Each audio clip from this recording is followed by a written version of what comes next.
God's blessings to everyone. This is a DGHradio.com news and information update for Thursday, November 6th, 2025. I'm SGD, covering the latest developments from across the Caribbean.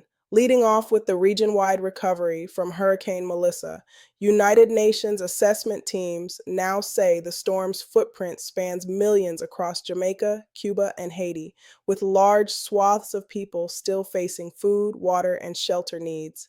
Agencies are pushing deeper into cutoff districts as roads reopen, and the World Food Program has begun targeted distributions with airlift supplementing ground convoys. The long haul is just beginning. Officials emphasize that immediate relief must transition to rebuilding that hardens clinics, schools, utilities, and homes against the next round of extreme weather. Jamaica is rolling out a multi-tiered financial package to help families rebuild. The plan includes housing repair grants for qualified contributors, a 6-month mortgage moratorium in the hardest hit parishes, and access to low-interest reconstruction loans. MPs are also receiving district allocations scaled to the level of damage so communities can tackle urgent roof repairs and electrical hazards. Authorities are urging swift applications so assistance can move as quickly as contractors and materials allow. International support is docking alongside. A Royal Navy offshore patrol vessel has arrived in northern Jamaica with engineers, small craft, and aerial survey capability to help restore access and assess structural damage. The deployment also brings tarps, solar lights, and other emergency supplies, and it's paired with UK relief funding and a liaison team assisting British nationals. The focus is on immediate fixes now and building back stronger in the weeks ahead. To Cuba, where the United Nations has launched a $74 million emergency appeal for 6 months of life-saving aid following Melissa's passage over the east.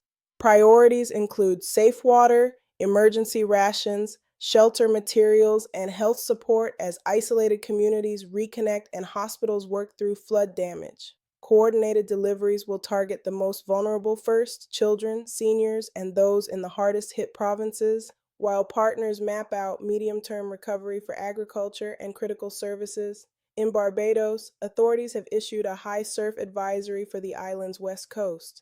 Swells are projected to build further into the weekend as a northern Atlantic system passes, with peak wave heights posing risks to small craft and beachgoers. Marine interests should heed lifeguard and fisheries guidance, and residents are asked to avoid exposed rock ledges and high-energy inlets during the evening high tides.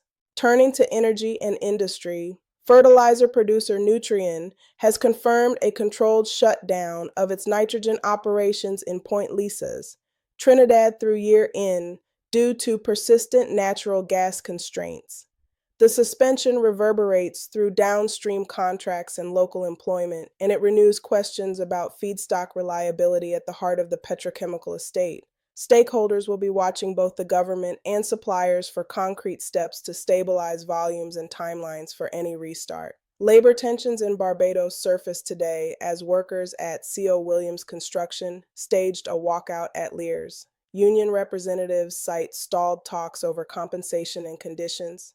The disruption could ripple into public roadworks and private builds if it lingers, so mediation is expected to move swiftly to keep timelines from slipping into the peak holiday period.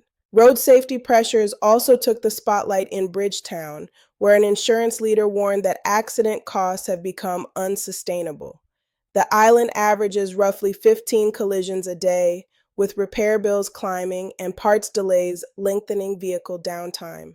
Industry and government are leaning on awareness, enforcement, and better driver education to bend the curve, but technology and infrastructure fixes will likely be part of the solution as well. On crime and courts, Barbados police have charged a 29-year-old St. George resident in last month's fatal shooting of Akil Hines. The accused appeared before a Bridgetown court and was remanded, with the matter set for a later date. Investigators continue to appeal for witnesses as the case proceeds to the High Court. In Trinidad's Northern Division, a 27-year-old Arima resident was arrested after officers found 43 mature marijuana plants during an anti-crime exercise. While small quantity possession is decriminalized, large-scale cultivation remains illegal and is typically treated as trafficking. Police say intelligence-led operations of this kind will continue as they target commercial grow sites tied to broader criminal networks. Also in Trinidad, to protect livelihoods in the fields, the police service has deployed its mounted and canine branch to Orange Grove, Tacarigua, after farmers reported rising predial larceny.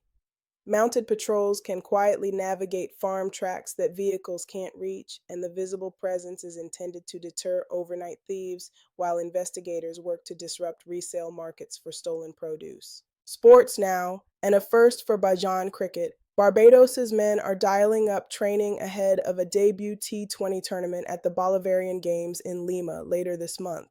Coaches are sharpening skills for unfamiliar conditions and quick turnarounds, and the squad sees the event as a springboard to larger multi-sport opportunities down the line.